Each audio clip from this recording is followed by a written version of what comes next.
নমস্কার, নতুন একটি ভিডিওতে সকলকে স্বাগত জানাই। আজকে নিয়ে এসেছি বন্ধুরা কাঁঠালের বীজের একটা রেসিপি। এখন কিন্তু কাঁঠালের বীজ জোগাড় করাটা খুবই সহজলভ্য, আর তাই এই সময়তেই একবার এরকম একটা রেসিপি ট্রাই করে দেখতে পারেন। এখানে আমি নিয়ে নিয়েছি কিছু কাঁঠালের বীজগুলোর খোসা ছাড়িয়ে নিয়েছি। বীজগুলোর খোসা ছাড়ানোর জন্য আমি মাঝখান থেকে কেটে নিয়েছি, তাতে খুব সহজেই খোসাগুলো ছাড়ানো গেছে। তাছাড়া আপনার একটা নোড়া দিয়ে একটু চাপ দিলেই কিন্তু বীজ এরকমভাবে খুব ভালোভাবে ছাড়ানো যাবে। এবারে একটা প্রেসার কুকারের মধ্যে আমরা বীজগুলো খুব ভালোভাবে ধুয়ে নিয়ে দিয়ে দিচ্ছি। তারপরেতে দিয়ে দিচ্ছি পরিমাণ মতন জল, আর দিয়ে দিলাম সামান্য পরিমাণে লবণ। এবারে আমরা এটা সেদ্ধ করে নেব। এদিকে মশলার জন্য নিয়ে নিয়েছি একটা মিডিয়াম সাইজ পেঁয়াজ, 4-5 কোয়া মতন রসুন, হাফ ইঞ্চিরও কম একটু আদা, আর ঝালটা স্বাদ মতো। মশলাটার পেস্ট বানিয়ে পাশে রেখে দিয়েছি। এদিকে দেখুন কাঁঠালের বীজ কিন্তু খুব সুন্দর সেদ্ধ হয়ে গেছে। এবার এগুলোকে একটু আমরা মিশিয়ে নেব।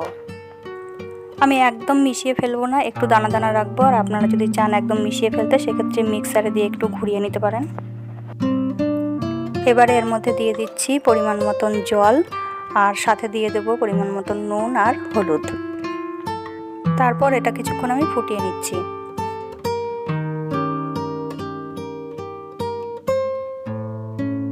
এবার কড়াইতে সর্ষের তেল গরম করে নিয়ে দিয়ে দিলাম জিরে ফোড়ন, তারপরেতে দিয়ে দেবো শুকনো লঙ্কা আর তেজপাতা।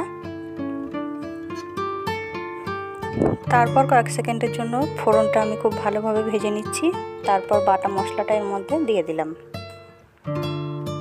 আদা পেঁয়াজ রসুনের গন্ধটা চলে যাওয়া পর্যন্ত এটাকে আমরা ভালোভাবে কষিয়ে নেব। মশলা থেকে তেল ছেড়ে গেছে। এবারে আমরা ওই সেদ্ধ করা কাঁঠালের বীজটা এর মধ্যে দিয়ে দিচ্ছি। খুব ভালোভাবে একবার নেড়েচেড়ে মিশিয়ে দেবো। তারপর ফুটে উঠলে এতে আমরা দিয়ে দেবো একটা ভাজা মশলা। এতে আছে গোটা গরম মশলা, জিরে, ধনে। এটা শুকনো খোলায় ভেজে আমি গুঁড়ো করে নিয়েছিলাম, সেই মশলাটা এখানে দিয়ে দিয়েছি। এবারে খুব ভালোভাবে এটা মিশিয়ে নিচ্ছি। তারপর সবশেষে নামানোর আগে দিয়ে দিলাম সামান্য পরিমাণে চিনি। আমি এর ঘনত্বটা এরকমই রাখছি, কারণ পরে এটা কিন্তু আরও বেশ অনেকটাই জমে যাবে।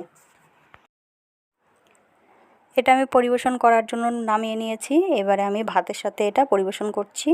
গরম ভাতের সাথে কিন্তু দারুণ লাগে। এই এক পদেই কিন্তু আপনার খাওয়া হয়ে যাবে। ভিডিওতে একটি লাইক করে অবশ্যই পাশে থাকুন।